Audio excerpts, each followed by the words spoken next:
Welcome to the Seller Roundtable e-commerce coaching and business strategies with Andy Arnott and Amy Wees.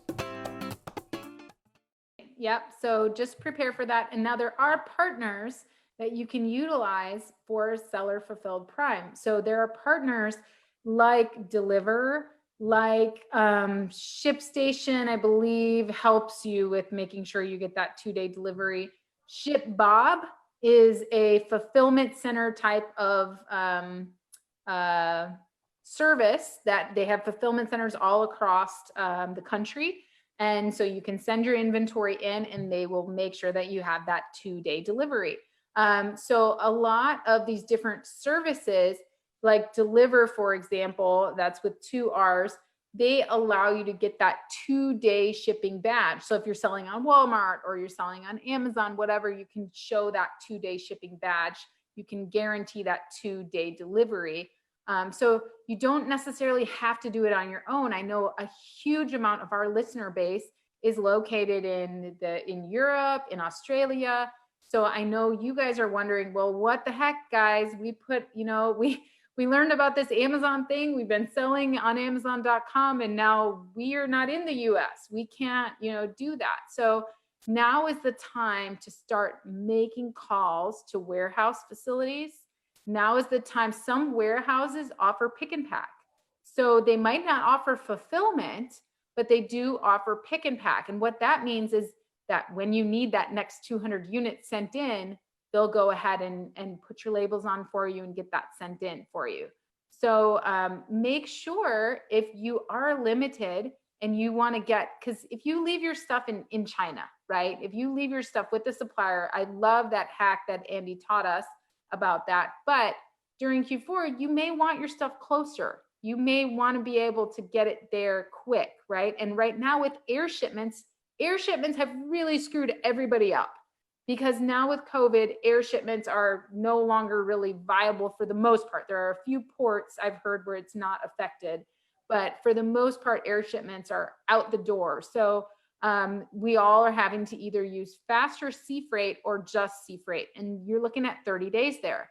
So we don't necessarily want to have to play that game. You're better off now getting all of your stuff shipped and putting it in a warehouse and sending some of it to Amazon. And I think a lot of people I've seen in many of the forums, people are like, well, wait, okay, I'm going to send some to a warehouse. I'm going to send some to Amazon.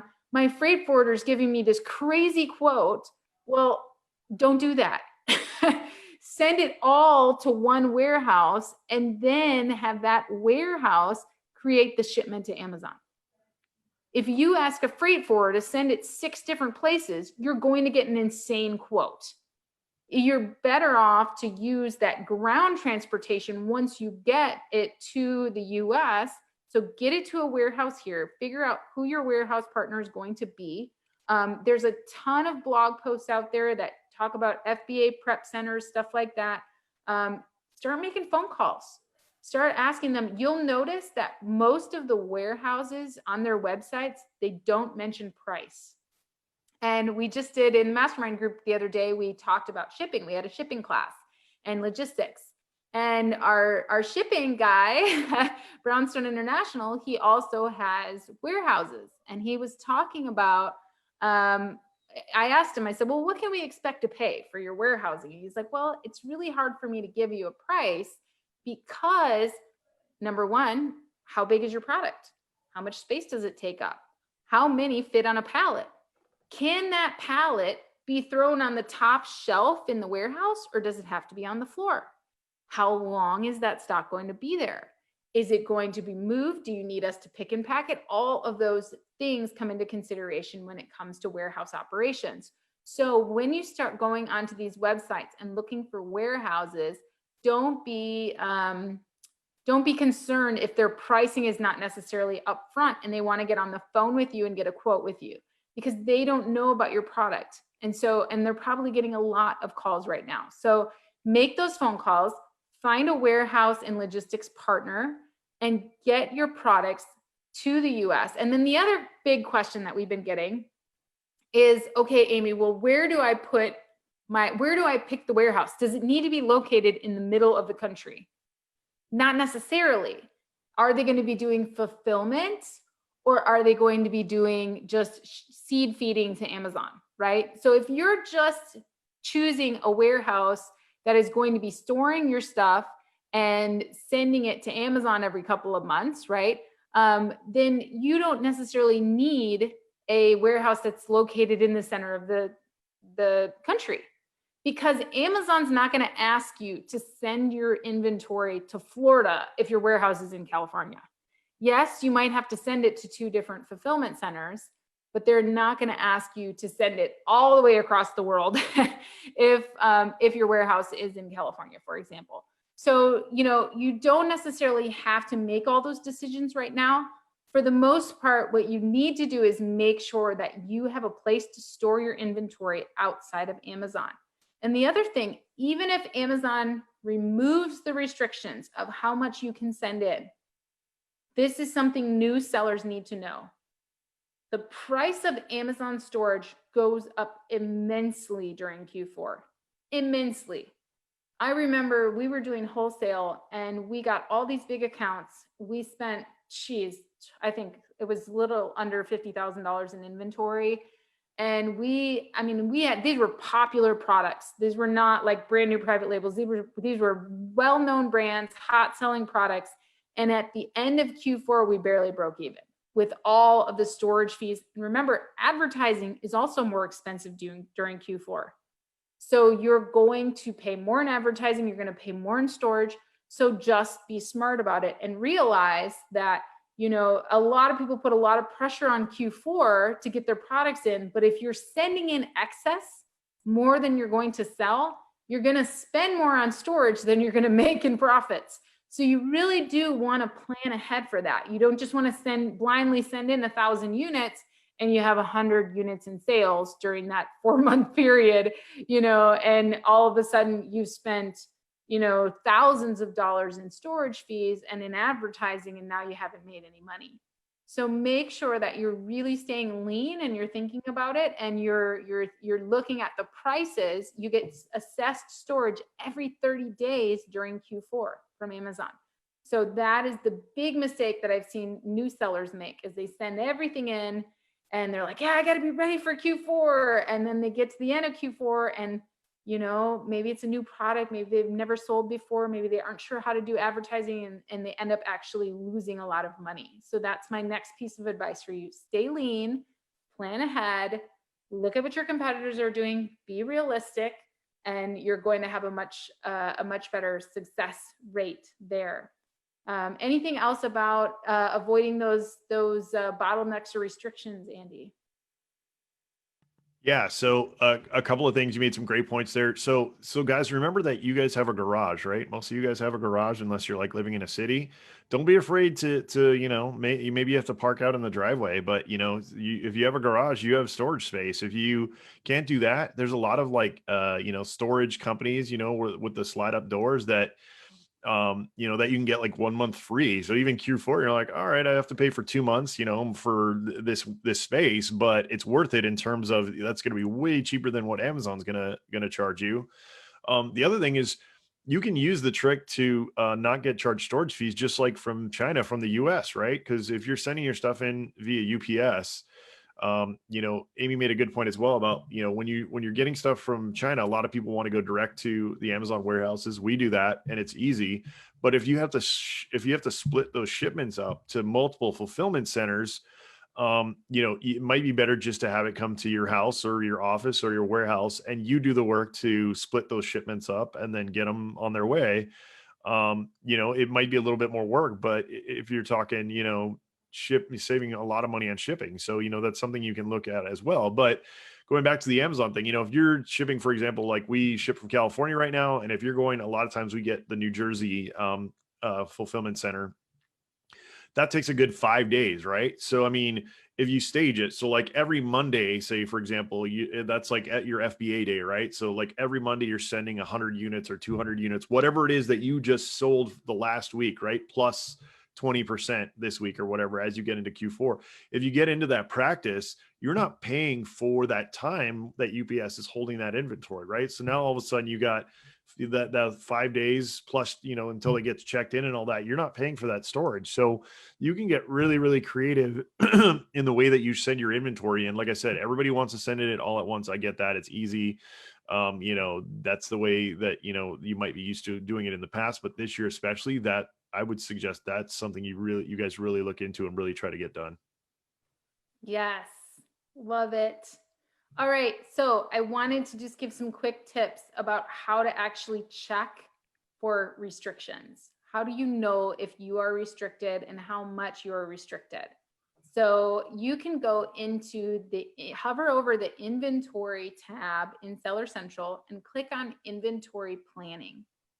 And that screen will really help you understand what's going on with your inventory performance index, I believe it's called, the IPI. So it'll give you your score, and then it's going to give you some recommendations to improve your score. And when you click around there, there's some tabs across the top of that are right underneath the main Seller Central tabs. And those tabs, you can actually click on Restock Inventory. You click on the Restock Inventory tab there, and they will show you what your restock quantity limits are. You can actually hover over, there's like a little color bar, and you can hover over that, and it will tell how many you have in stock and how many you can send in of each of your products. Okay, so definitely check that out. You can also pull restock reports, and there will be lots of helpful information there. So inventory planning, and then go to the restock tab at the top, and you will see a lot of great information on that page about your limits. If you've already created a shipment and you were not limited at the time, you will still be able to send that in. You just will not be able to send in more until after you run down to that level that you're restricted to. So 200, for example. So that's just something to keep in mind. Oh my goodness. Okay. So I think, Andy, I think we've covered it as far as fulfillment and as far as preparing for Q4, how much inventory to send in. We have some notes down here where we wanted to talk about other types of fulfillment, right? So you had a link here, shopify.com/fulfillment. What are some other methods of fulfillment that you use, Andy? So I actually don't use any 3PL because we've been doing merchant fulfilled for so long. But yeah, some of the options we already talked about. You got delivery, you got FedEx, 3PL, Shopify just came out with their, well, I guess not just, but recently their fulfillment, solution. You got ShipBob. You talked about that a little bit earlier. Honestly, the easiest thing to do is just go to Google and search for, third party 3PL, fulfillment services, and you'll get a bunch of options. Deliver is the one I hear of the most. Like I said, I've never used any of them personally, so I can't give you any personal recommendations, but that's what I've heard. Deliver is, one of the most popular. And then, it's a tool that we didn't talk about today, but I consider essential, especially if you're doing merchant fulfilled, is ShipStation, right? If you're doing a large quantity, just the amount of time it's going to save you to batch those orders and ship those orders, worth every single penny. I think the smallest plan is, and they charge you by orders. I think it's like $29 a month or something. It's completely worth it. So ShipStation for merchant fulfilled, highly suggest that. I would say it's almost essential, unless you're only doing like 5 or 10 orders a day. But if you're doing like, any good volume, definitely something you want to think about. You want to make sure that you get a good thermal printer if you're doing any of your own shipping. I've used like so many different ones. I know Dymo's popular, and then Zebra is another popular one, but my new favorite, and it's cheap and amazing, and it takes pretty much like any label. So to me, it's like win, win, win, win, is Rollo. It's a Rollo thermal printer. I think they're like $150 ish, around there, but super fast, does a great job. Will take all different sizes, easy to load, like by far the best that I've used. And we used our Brother black and white laser printer for all of our labels, and it works really well. So it's not a specific label printer, but we just get the full size label sheets and it prints them right out. And yeah, so that's, if you don't have a thermal printer yet, you can use your regular, letter sized printer. And so, yeah, we do use that. But yeah, when you're going to get ready to step up your game, when you got 700 SKUs like Andy, you might. Yeah. Well, yeah. you So might we be- like that because not only does it print the label, but it prints the packing slip, it's all, and it's just like, it's like when we print labels, like I think last year I posted that video of like that, thermal, like that's what it looks like when we print labels. So we can ship easily 100 orders a day. So definitely essential for us. But yeah, if you've got the scale, you're definitely going to want to invest in some tools that are going to save you time and effort. Yes, I would agree. And then you were talking about just some basic supplies, in terms of, making sure you have enough to, bubble wrap and poly bags. And we have a like little thermal sealer where, it's like you pull the plastic and you push down on the seal. We have a shrink wrapper. We have, just the basic things for if you have to repackage something. If you get a return and you're ready to flip it and turn it back around, well, some basic repackaged supplies, tape, boxes, shipping boxes. Usually there is packaging companies like right local in your town where you can find really great stuff.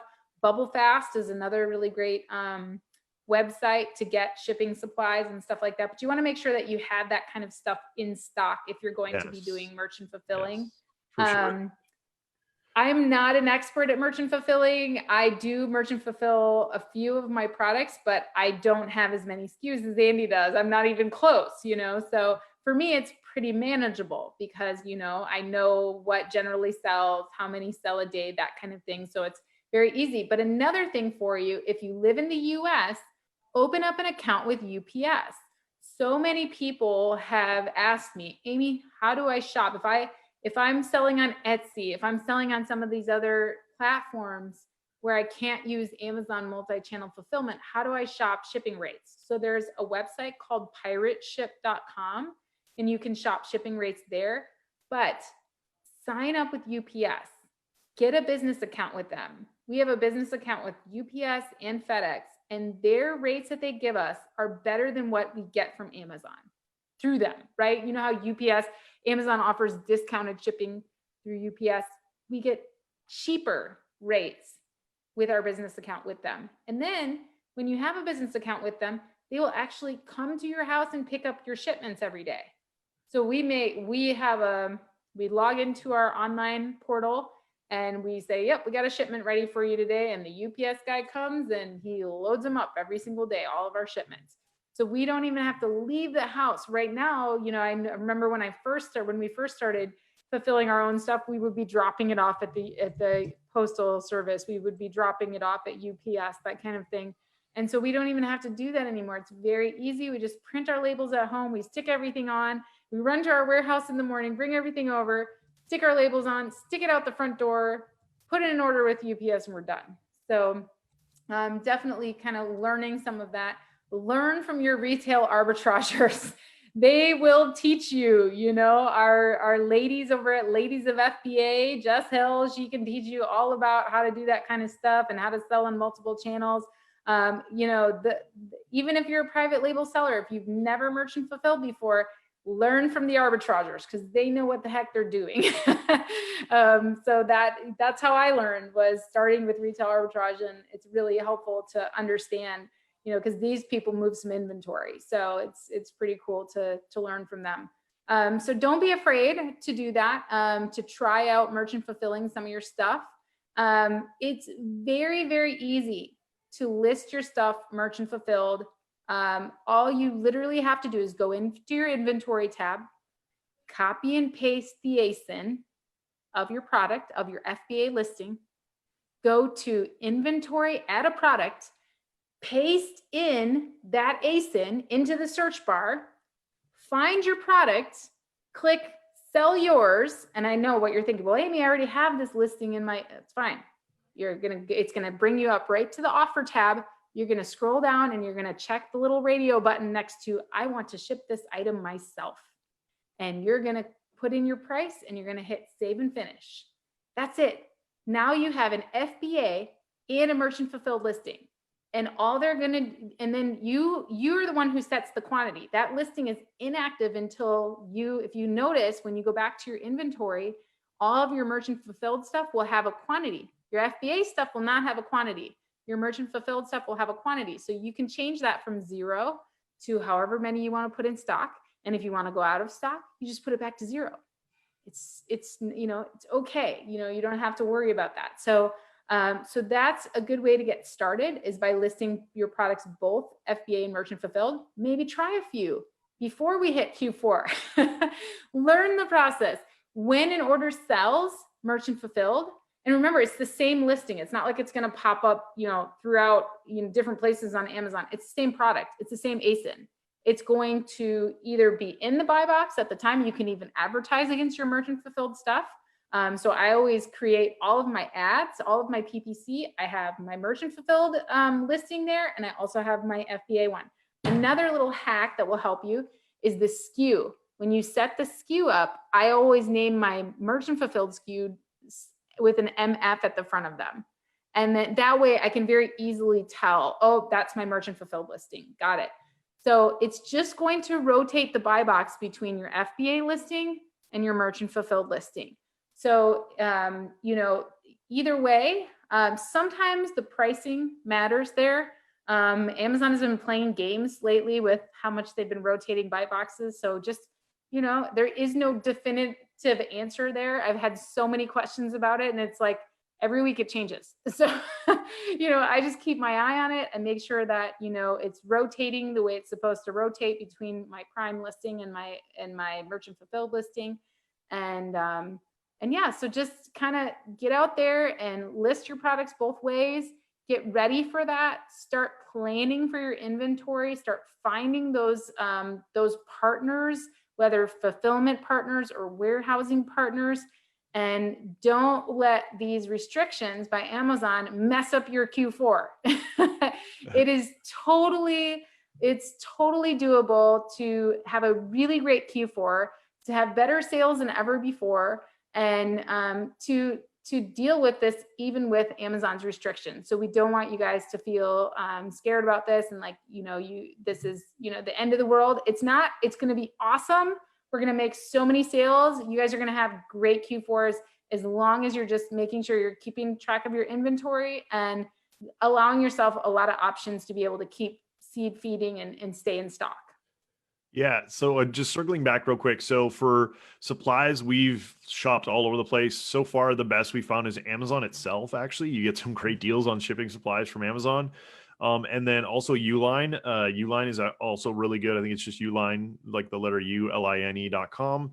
Yeah. And a lot of times if you order like a certain amount, they'll do free shipping. They also have they'll do free shipping. I think I covered my mouth just, and they also have a lot of really cool kind of tools and things that you didn't even know existed to like help you be more productive while shipping.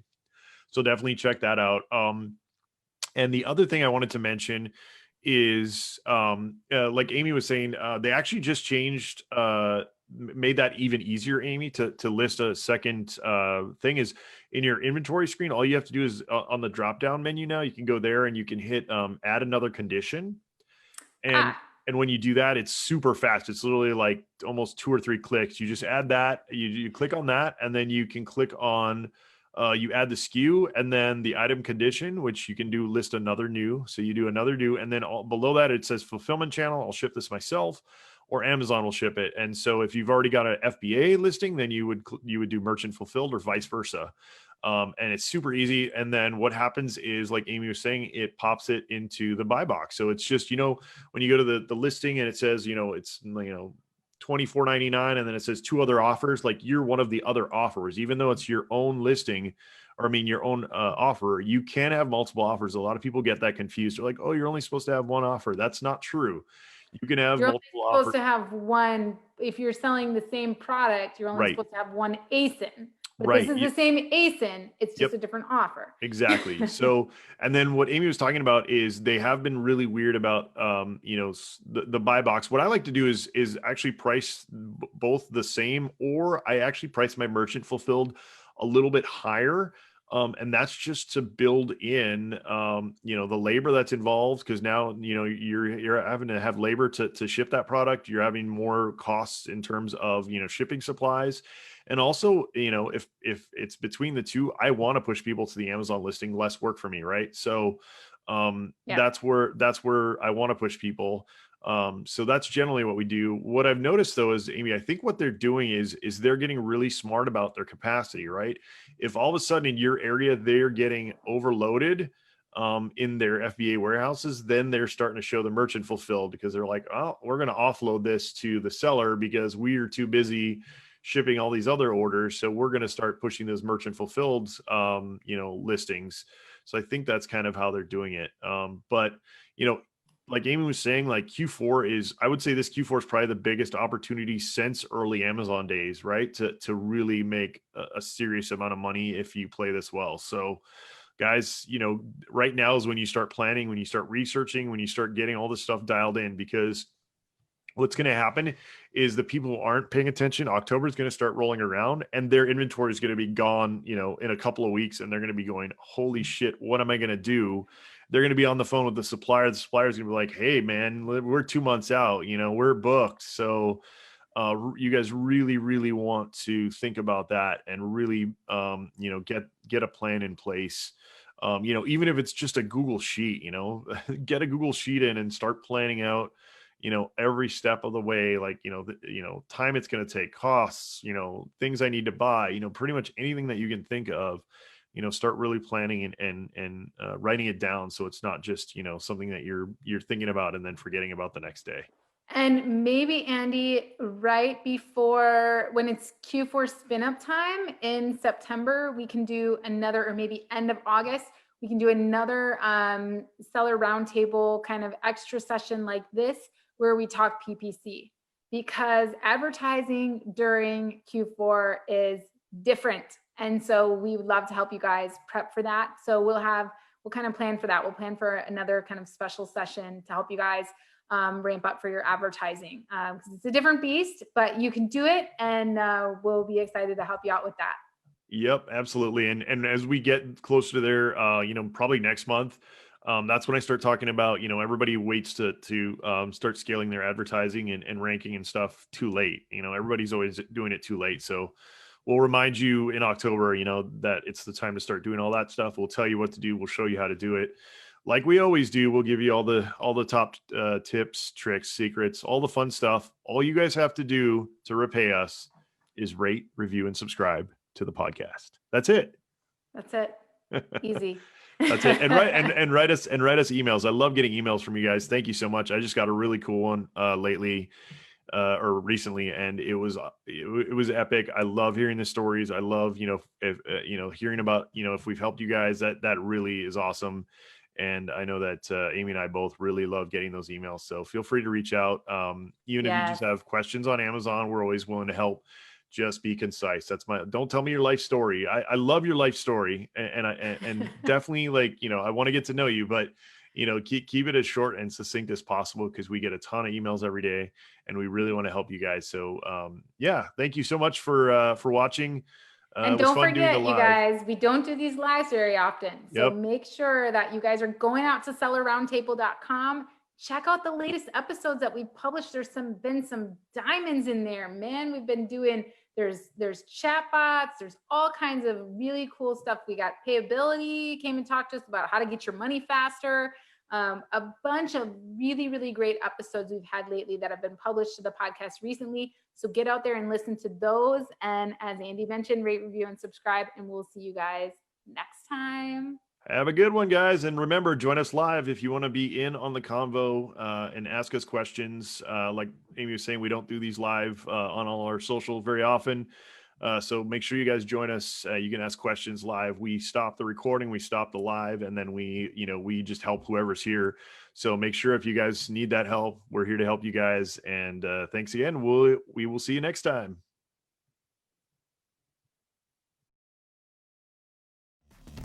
Thanks for tuning in. Join us every Tuesday at 1 p.m. Pacific Standard Time for live Q&A and bonus content after the recording at sellerroundtable.com. Sponsored by the ultimate software tool for Amazon sales and growth, sellerseo.com and amazingathome.com.